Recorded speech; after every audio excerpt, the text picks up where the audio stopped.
Hello, everybody. Peter Greenberg here with this week's Global Travel Update, coming to you from the Atlantis at the Palm Royale, as we call it, the Atlantis the Royal, here in Dubai. And of course, you can always come on and give me your comments and your statements and your questions, and we'll answer them throughout our report. We have so much to talk about, and we'll also get to Dubai in a little bit. First and foremost, I want to comment on two incidents that have happened in the air this week. Both involving fatalities. One a couple of days ago, the crash of the presidential helicopter in Iran with the president of Iran and his foreign minister. And then, of course, what happened basically about 20 hours ago or less, the Singapore Airlines flight from London to Singapore that experienced severe CAT, otherwise known as clear air turbulence.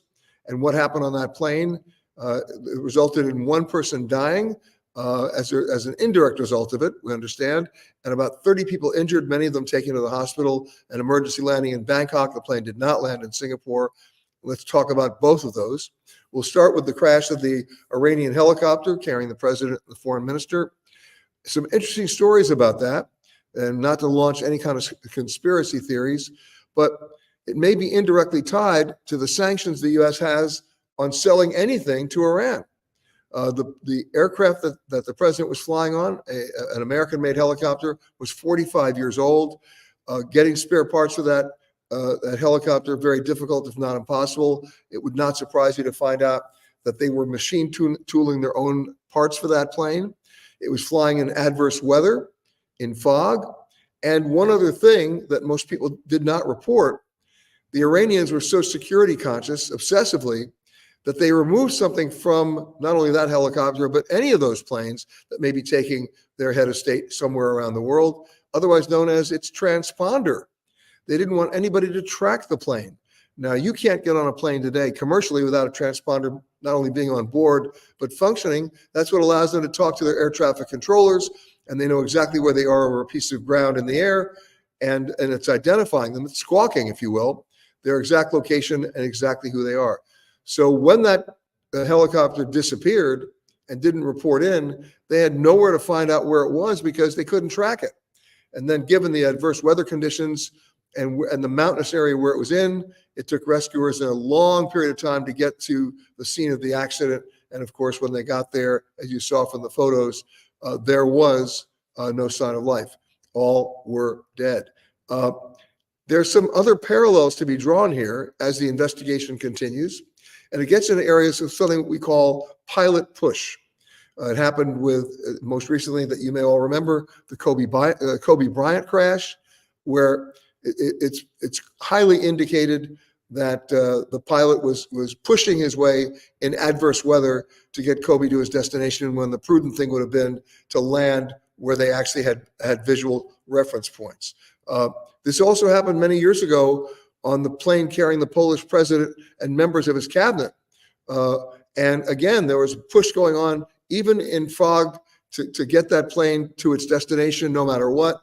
And of course, everybody on that plane died when the plane hit a mountain. So there's some precedent here, and none of it pleasant. We'll know, at least in some cases, what happened, but the geopolitics of this particular aviation accident seem to indicate we may never know what happened, simply because of the geopolitics. Now, second incident that happened earlier today, Singapore Airlines flight going from London to Singapore on a 777 model 300ER. That's their extended range wide body. They were at 37,000 feet, about 3 hours away from landing in Singapore when they hit CAT. CAT stands for clear air turbulence. Every plane, every modern day plane, carries on board in the cockpit a very sophisticated weather radar system where the pilots can certainly navigate around weather fronts that they can detect by this system. And you have it on boats as well, on cruise ships. But CAT, not detectable by weather radar. That's why they call it clear air turbulence. And when this incident happened, it was at a time when there were beverage carts in the aisle. People were not always fastened up in their seatbelts.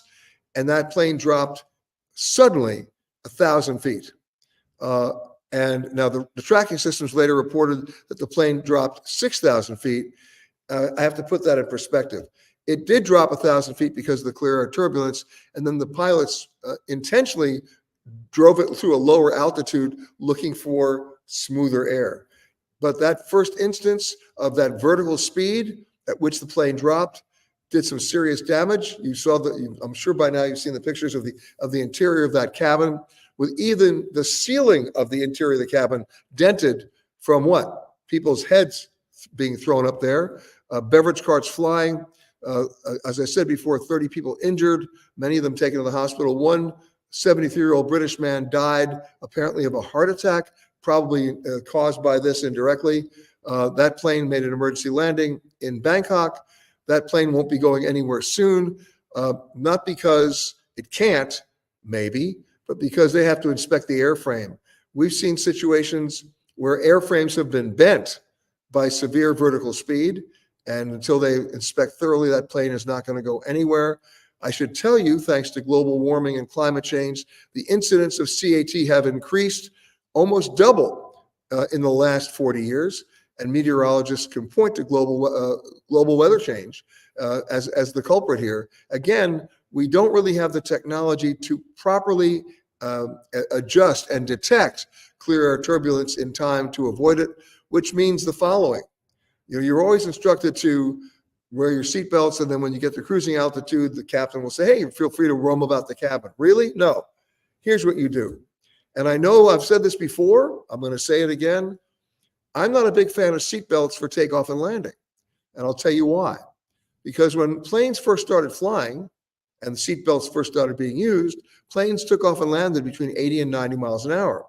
Today, they take off and land between 150 and 160 miles an hour. And in the event of an aborted takeoff or a hard landing, even though it may be considered survivable, the seatbelt will have such pressure that it might even break your pelvis, and now you can't evacuate the plane. Now, so I don't really wear the seatbelt on takeoff and landing. I know I'm doing something terrible. If the flight attendant asks me to put it on, I will, but normally I don't. But the minute we get up to altitude, you better believe that seatbelt is on, and it stays on throughout the entire flight. Today's incident proves that point. So please be aware of that. All right, moving along from those two airline incidents or aircraft incidents to what's going on elsewhere in the world. The State Department has issued a worldwide travel alert. This is highly unusual. I'm going to get to that in a minute. At the same time, some good news maybe. Remember last week when the U.S. Department of Transportation announced new rules to require airlines to be more transparent and fully disclosing of the full price you're going to pay when you buy an airline ticket, so that if you go online and make a reservation, they can't just post the fare and then later on go, surprise, this fee, this fee, this fee, this fee, and this fee. Now, under the new proposed rules, the airlines have to basically make that information available in the same size, font, location, and proximity to the official fare that they're posting for any one flight. What did the airlines do? By the way, this makes common sense. Under the UST announcement, they're claiming, meaning the DOT is claiming, that it will save passengers about $500 million a year. What did the airlines do? Or I should say many of the airlines, American, Delta, United, and JetBlue, to name a few, they sued the US DOT, and here's their claim, that if the rules were to go into effect, it would cause great confusion among passengers. We would be inundated with an overwhelming amount of information, and we wouldn't know what to do. Let me just say this. If I can save $500 million a year, please inundate me and overwhelm me with information. I don't think this is going to fly in court. After all, judges are airline passengers too. So we're going to see what happens with that. But here's the good news. What did Frontier Airlines, right, the ultra low-cost carrier, announced this week? Something they call the New Frontier. They're getting rid of change fees. They're allowing seat selection. They've reinstituted, this is the fun part, their 800 number. Actually, it's no longer an 800 number, it's an 801 number, I think. But at least they've gotten back to customer service. You can actually call a human being, and they've lowered the prices on some of their fees. So they're not part of this lawsuit against the DOT. And relatively speaking, this is good news. They're calling it the New Frontier. Check it out. They're selling different bundles now that you can buy up front that will cost you less, give you more options, even allow for complimentary seat selection. What a concept. So that was just announced this week. Now, another piece of irony, of all the airlines suing the U.S. Department of Transportation, Frontier was not one of them. The other one that was not part of the suit, the one airline that doesn't charge you to check your bags, Southwest. So we're going to monitor this, but keep in mind the fact that the airlines have sued the DOT means that the proposed rules can't go into effect until that case is adjudicated. So there's a delay right there, but we will stay on top of that for you. We talk about AI. Is it wonderful or is it a threat? Right now, I'm still siding on the side of threat. Even with the best of intentions, American Airlines has an AI program that if you're making a connection, and let's say your first flight's going to land a little late, that program will automatically determine, based on its own metrics, whether or not you're going to be able to make that connecting flight. And if it determines that you can't, it will automatically bounce you from that flight and rebook you on another flight. Well, sounds good in principle, sounds good in theory. In execution, not so good. Because the minute they bounce you from the connecting flight that you had, they give your seats away to somebody else. And now you land at that intermediate airport and you run to make your connection and you get to the gate only to find out you don't have a seat. Interesting, huh? America needs to refigure that AI program. Those algorithms are not necessarily always helpful.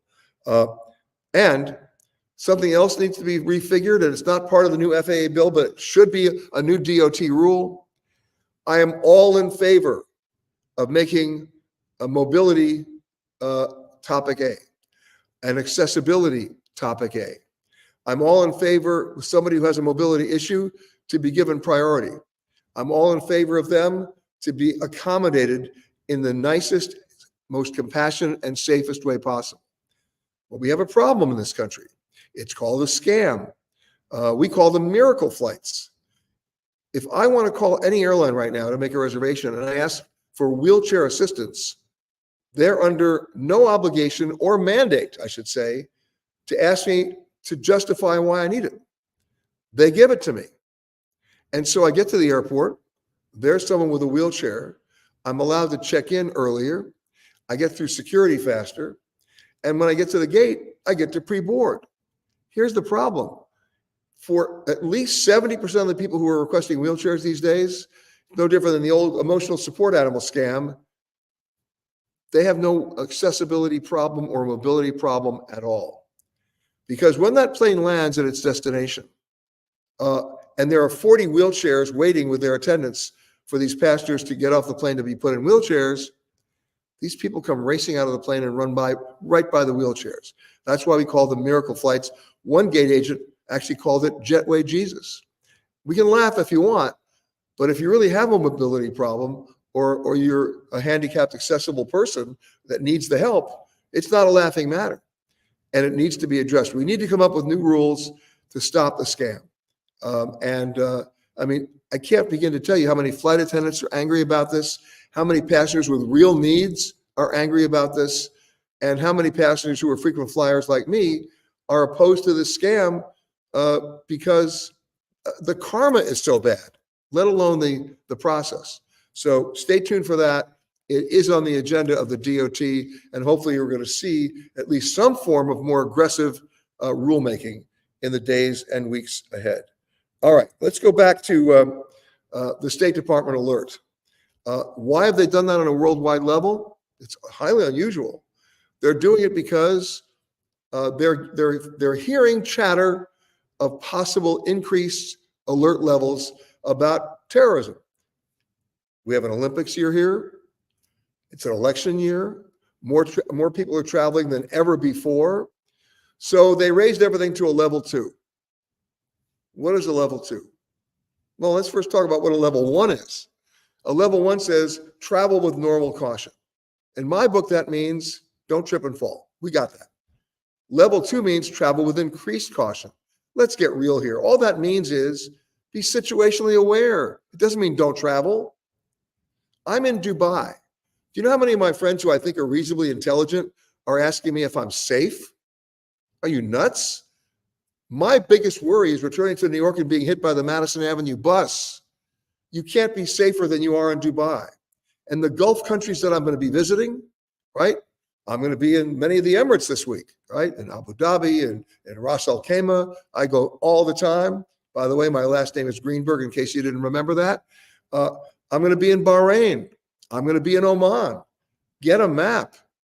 We're hours away from Gaza and the West Bank. This place is safe. And it's a miracle in the desert. This is an amazing location. And more people are traveling here now than ever before because they figured it out. There's the map. You can see where Dubai is and all the other Emirates. And interestingly enough, it coincides with a trip that I'm going to be doing later this year to support my alma mater, the University of Wisconsin Alumni Association. I'm going to be one of the speakers on board an amazing cruise that's going to start in Oman, right, in Muscat, which I'll show you some pictures. If you've never seen Oman, it is a magic kingdom. It's actually a sultanate.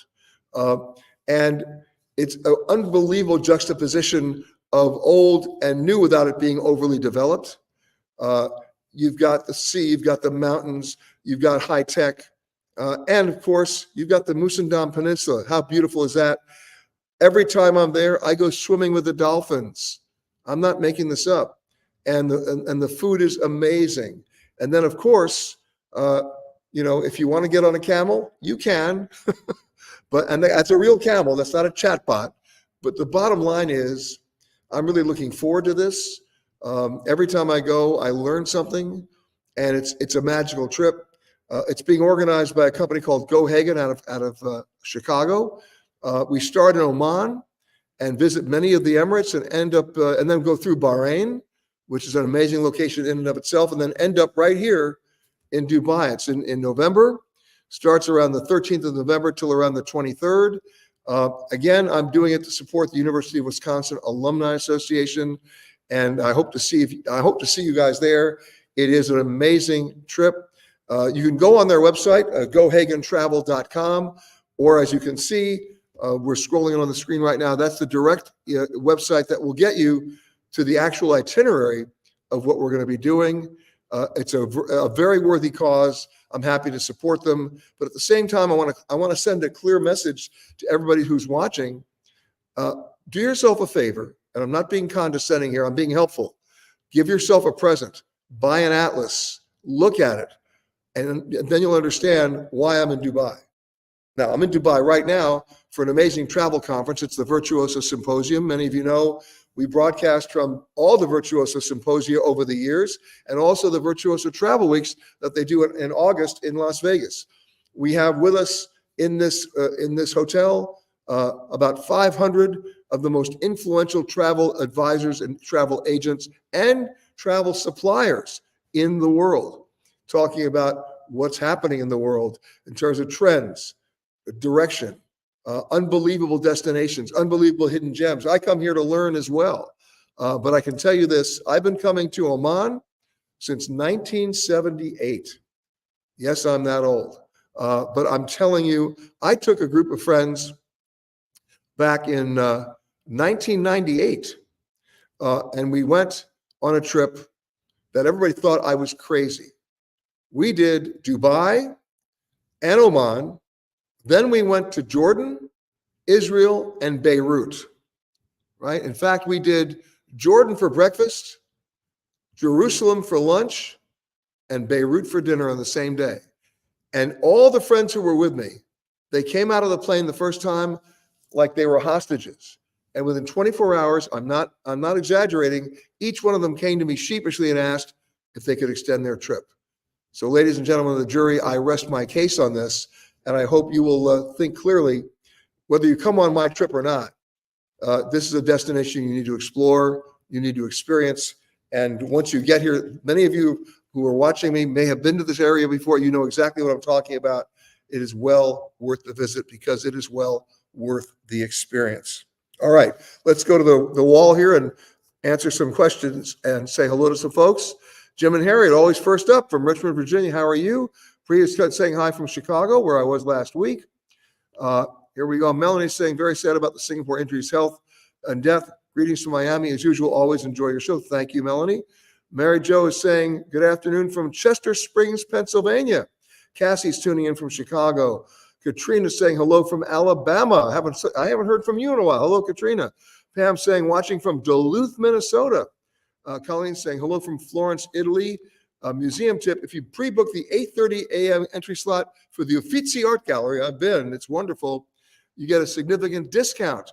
And except for the ghosts of the Medici family, no one else is there at the time.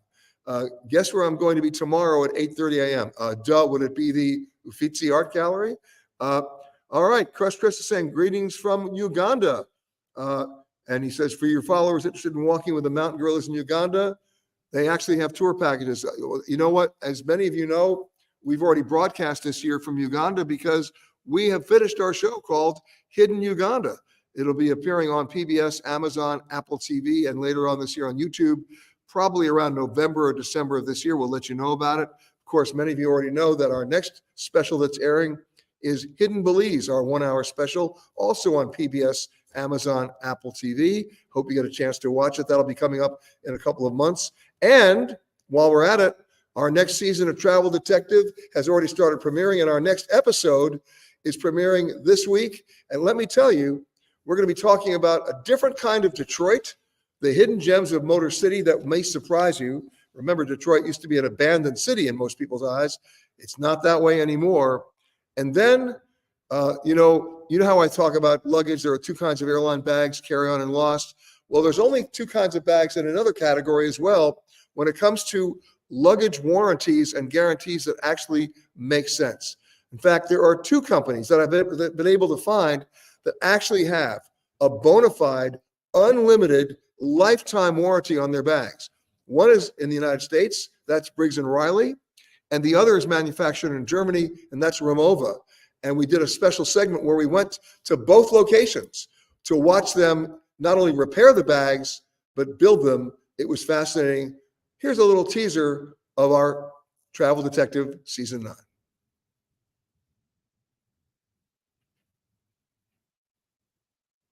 It's coming up.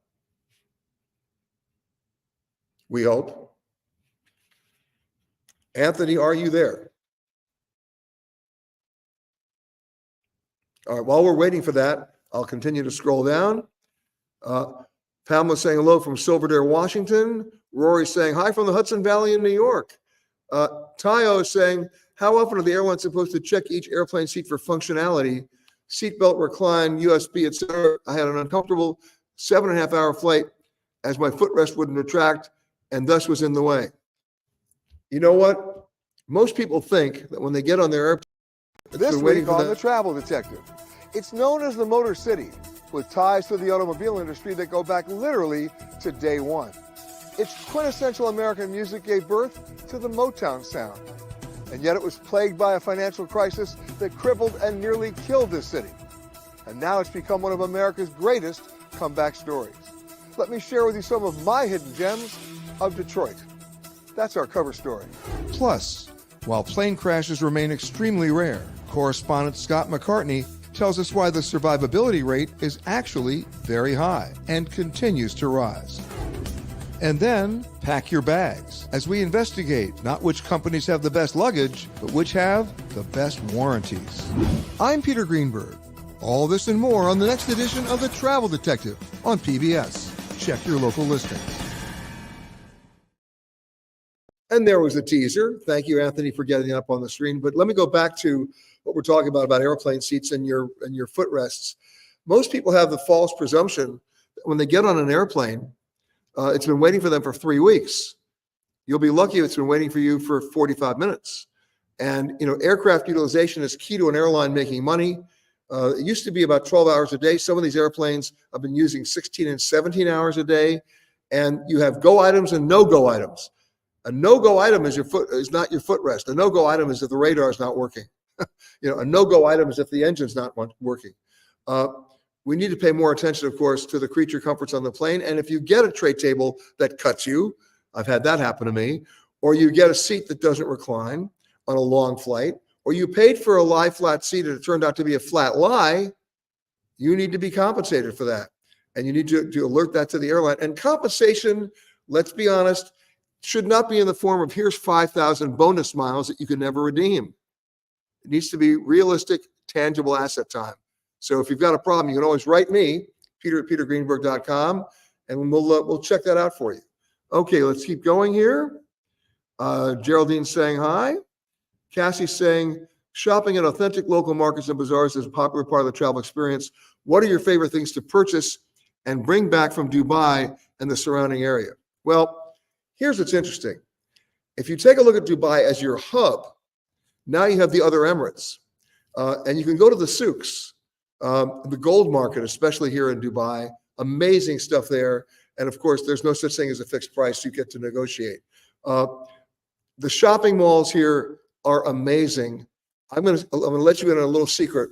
There's a supermarket here, also in Abu Dhabi and a few other places in the world. It's a French chain called Carrefour, Carrefour. And what distinguishes this chain, at least here in the Emirates, is that, remember, the airport here in Dubai is one of the busiest in the world. More people travel through here than anywhere else, which means if you look at the route network of Emirates Airlines, everything you could possibly ever want on your food table is flown in here every day fresh. I mean, everything. It's almost impossible to get a bad meal here, but when you go shopping at the supermarket, it's even wilder than that. You go to the meat department. Now, I don't eat meat anymore, but I can certainly admire it. When you go to the meat department, they're not just giving you, oh, here's a ribeye. They have 8 different ribeyes from 8 different locations in the world. Here's a ribeye from Argentina. Here's a ribeye from Australia. Here's a ribeye from Kansas. I mean, it's unbelievable. And you'll see that with fish. You'll see it with fruit. You'll see it even with nuts. How many different kinds of almonds they have. How many different kinds of pistachios they have. And of course, an unbelievable number of different varieties of dates. And I'm just getting started. So you ask what I like to bring back. No, I'm not bringing back a tomahawk, but I am bringing back a lot of food that is allowable back in the United States. All right. Jay says, I love my Briggs & Riley luggage. Oh, one more thing on the last question before I forget it. In Oman, the markets are unbelievable, right? They're very much like the Khan al-Khalili covered bazaar in Cairo, or the bazaar, of course, in Istanbul. I mean, so many different things, and the workmanship is unbelievable, especially the wood stuff you can bring back. All right, Scott says, recently I was listening to another travel show, and the guest was talking about the time he went to Timbuktu, which of course I have to ask the question, Peter, have you ever been to Timbuktu? As a matter of fact, I have, and how many people know where it is? You know, we all remember Timbuktu, Tippecanoe, and okay. It's in Mali. Right now, Timbuktu is a little bit challenged. In fact, the French Foreign Legion, I think, is still there trying to keep the peace. But anyway, that's where it is. Okay, Harry and Jim say this weekend is going to be crazy for travel on Memorial Day weekend. What will you be doing this weekend? Well, first of all, you're right about the numbers. United Airlines alone this weekend will fly 3 million passengers. That's up 10% over last year. The TSA numbers are a little absurd, crazy too. Smart travelers in the post-pandemic world are not leaving on Friday and coming back Tuesday. They're probably already left today and may come back next Thursday. First of all, the fares will be better. The planes will be slightly less crowded. Remember that every plane this weekend, forget it, they're all full. Where am I going to be this Memorial Day weekend? Guess what? First of all, our radio show is going to be coming from an amazing place, Jamestown, New York, and the National Comedy Center. This is one of the most amazing interactive museums you'll ever see or experience. The archives of every major comedian and comedy star, movie director, and writer are there, but interactive. I mean, we're not just talking about, Kevin Hart. He's there too, but we're talking about Lucille Ball and Phil Silvers, and we're talking about Carl Reiner and Mel Brooks, and we're talking about the archives of George Carlin. They even have all the notes ever written by Rodney Dangerfield. For those people who remember him, everything he did that sounded spontaneous, everything was written out, and he had a memory that you can't believe. Joan Rivers, all of her archives are there. I mean, thousands of individual 3x5 note cards with every joke she's ever told, but displayed in a way that you can punch it up based on any subject you want. And You might even be funny yourself. But anyway, that's where the radio show is coming from. And then we are off to Cairo because our next 1 hour special as part of our Hidden series will be Hidden Egypt.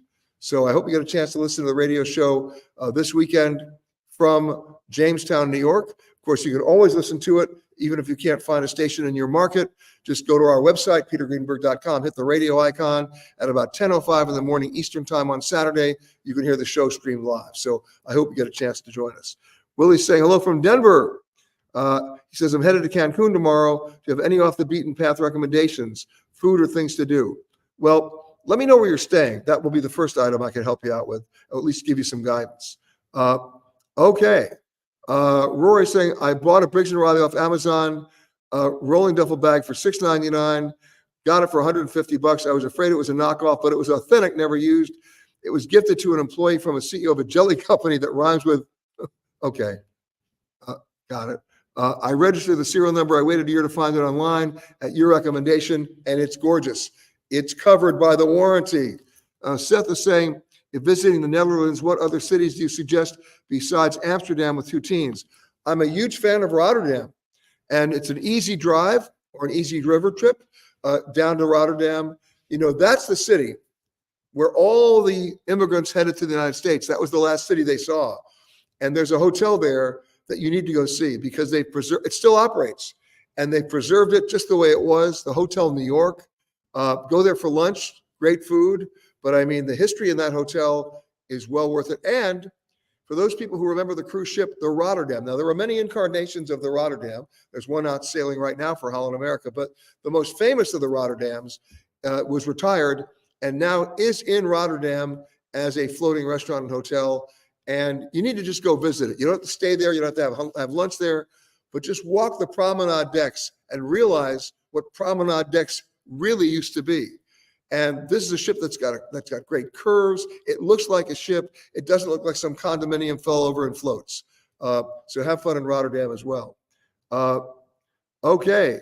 Debbie says, I'm using my Comedy Club travel mug, 1 hour from Buffalo. There you go. Sherry says, hello from Chicago. You'll be traveling on that Arabian Gulf trip in November. What is the weather like that time of the year? Actually, it's phenomenal. The weather here today in Dubai is nearing 100 degrees. The weather where I'm going to Cairo next week is above 110. This is the end of their season, so to speak. And between now and September, it's blistering hot. I'm a big fan of the off season. I would come during this time anyway. But in November in Oman, perfecto. I mean, it's in the 70s and the 80s. It's gorgeous and well worth it. Okay. You're staying at the Waldorf Astoria in Cancun. Nicely done. Okay, you email me, Willie, at peter@petergreenberg.com, and I'll give you some suggestions, especially for restaurants. Okay. Priya says, your recommendation for solo women travelers for Egypt, independent or tour. You know what? Egypt is safe. I like the tours simply because you're with like-minded individuals and sharing the same affinity, but you can definitely go as a solo because the guides will be taking care of you, right? You're not going to go to the pyramids by yourself. You're not going to go to Aswan by yourself. You're not going to go to Luxor by yourself, meaning you'll get there by yourself, but you won't be alone. I have no problem either way. You will be safe. Okay, let's keep going here. Oh yeah, one thing you've heard about Real ID. Have you guys heard about Real ID? Well, they've been trying to get everybody to do that since like 2005, and it's the can they keep kicking down the road. Now they're telling us we have to have Real ID by next year. And every year they change their mind, right? So don't hold your breath on that again, right? You don't have to rush to the Department of Motor Vehicles to get it done. We'll see what happens, right? It came out at the end of 9/11 when they thought Real ID would make sense. Now we have so many other ways of verifying your identity, especially biometric, that Real ID may have run its course. Even though they're saying you have to have it by next year, stay tuned. I'll be on top of that story and I'll let you know. Same thing with something else called the ETIAS. That stands for the European Travel Information and Authorization System. Again, they were supposed to do it in 2023. They bumped it to 24. They just canceled it in 24 because they didn't want to get messy up during the Olympics in France. Now they're saying you're going to need it by next year. Again, don't rush to do it. However, if they do install it and they do make it law, you have to register for it before you ever get to an airport, because if it's not in the system, they will not let you board the plane.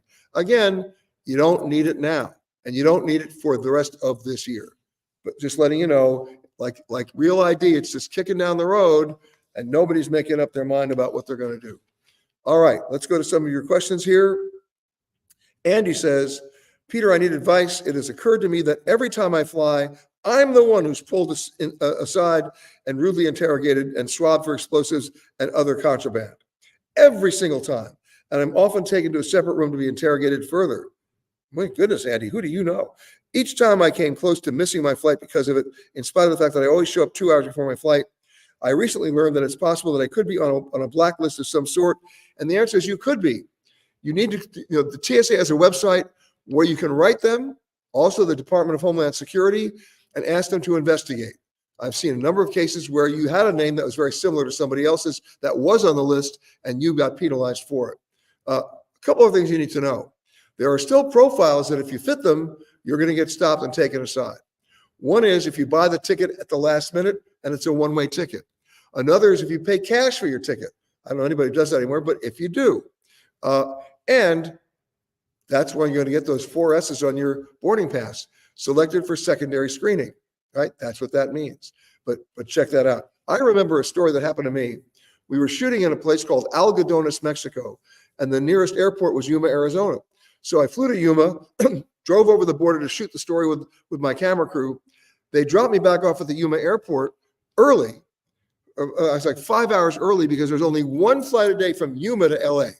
And it left at like 8 o'clock at night. And they dropped me off at the airport like at 3:30 or 4. I was the only person in the terminal other than one very lonely TSA guy and one employee for United Airlines whose job it was to check me in and then check the bags. And when the plane came in, hold the orange cones. She did everything. Well, in that 3.5 hour period that we were waiting, I got to know them because who else are you going to talk to? And they were very nice. I learned about where they went to junior high school by the time we were done. Everybody was fine. And now at 6:09, that 7 p.m. flight rolls up to the gate in Yuma. And there's my friend from United. She's out there with the orange cones, wheeling it in. And then she puts the chocks up on the wheels. Nobody comes off the plane. Nobody had flown in. And I was still the only passenger booked on the flight back to LA, a flight of maybe 40 minutes. So here's the funny thing. And I'm the only guy in the terminal. So 20 minutes later, she gets on the PA. And she's looking at me. She's 4 feet away from me and announces the flight, right? Please proceed. Well, all right. And now I got to go through TSA with a guy now who's become my new best friend. And what happens? You've been selected for secondary screening. Because it was random and there was nobody else to be random except me. I was one of one. I said, are you serious? And he said, I got to do my job. Well, so there you go. Every once in a while, common sense does not prevail. Okay. Jay says, how much earlier should we go to the airport for this weekend's Memorial Day travel? I would start leaving now. No, all kidding aside, give yourself 3 hours, especially if it's Thursday or Friday. Tomorrow, not a problem. Rachel says, can you recommend a good hotel in Lake Tahoe or should I stay in an Airbnb? I'm not going to give you a good hotel in Lake Tahoe or an Airbnb, but I'm going to give you a word to the wise. We talk about transparency in pricing, whether it's a hotel or an airline. What about transparency in pricing for Airbnbs? Don't go by just the rate that they're going to charge you per day to stay there. Ask up front, what is the cleaning fee? This could be the big ripoff. We're seeing in some cases cleaning fees being disclosed after the fact as high as $300. So remember that before you make that confirmation reservation. Okay. Aaron says, I was recently on a Delta flight and the guy next to me was telling me his flight was, he got bumped on his flight and they offered him $1,000. What's the highest amount Delta will pay for a bump flight? I actually know that amount and it's going to surprise you. Gate agents at Delta have been authorized in unusual situations. They're authorized so they don't have to ask permission, although they will raise eyebrows, to pay as much as, get ready, $10,000 if you get bumped off your flight, or if you're willing to get bumped off your flight and give up your seat. I've seen it happen on a flight from JFK to Manchester in England. They paid 3 people $10,000 each to give up their first class seats for other people who needed to go. It's crazy. Now, is that going to happen every time? No. Usually there's an auction. You know what happens? If someone's willing to give up their seat, we'll give you a voucher for $300 and put you on the next available flight. And if somebody gets up, they get the $300. If nobody gets up, it goes up to $400. And if nobody gets up, it goes to $750. And it keeps going until somebody stands up. Now, I was on a flight once where, they were up to like $1,500, $1,800. I'm going, I got to go to Chicago. I got to go. They got the $2,300. I can be late to Chicago. I got trampled. Everybody got the same idea at the same time. Needless to say, I kept my seat and I went to Chicago and I didn't get the money. Okay. Marie says, I'm flying to San Salvador from JFK. My return flight is a 95-minute layover in Atlanta. Is that enough time to clear customs and make my connecting flight to JFK? I've never flown internationally to and from Atlanta, so not sure how quick or efficient customs immigration is to the airport. You forgot to tell me something, Marie. Did you check bags? And if the answer is yes, you're not going to make your flight because you're going to have to get your bags in Atlanta, go through customs, and then put them back on the belt, right? Not going to happen. And even if you didn't check bags, if your first flight is anyway late, you have a problem. Do you have global entry? That'll stop you from standing in any line.